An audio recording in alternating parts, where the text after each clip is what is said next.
Color-coded bins are coming to a town near you. This forms part of the waste separation drive that the Grenada Solid Waste Management Authority is looking to embark upon.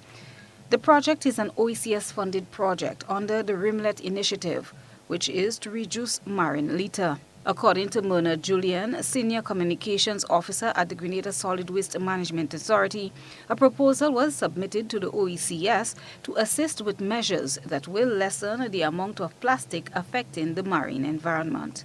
And one of the areas we looked at was the extent to which we have littering in our towns with plastics. And we saw the need to introduce the color-coded bins as a means of diverting the plastics from being dumped on sidewalks and into drains and getting into our coastal areas, especially in our towns and in hotspots for littering.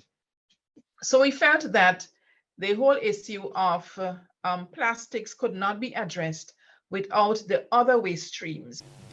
The Grenada Solid Waste Management Authority is looking at the second quarter of this year for the rollout of this project.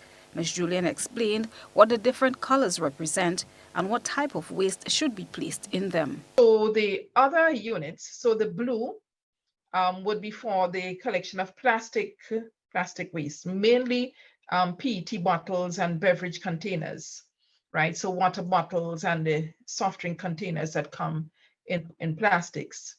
Then we have the yellow and green. Green obviously would be for organic food waste. And that would be things like your chicken, bits of chicken and fish and, food scraps that you would have emerging from your stacking and so on. And the yellow would be for the other recyclable waste types. So we also want to tackle things like the cans, right, the Tetra Pak boxes and so on. She also explained why these specific colors were used for the bins. The questions that was asked was the colors of the bins, they are yellow, blue, and green. Why not the colors of a flag, red, yellow, and green? Now, these are international codes for waste separation. If we were to put a red bin out to replace the blue, then we're not catering for the plastics which we want to address. And if you put the red bin out, then we would be catering for biomedical waste and that sort of things in the eyes of the public. So we're going international. Public education and training are two other components of this project. The training of contractors will take place from next week. Christina John, GBN News.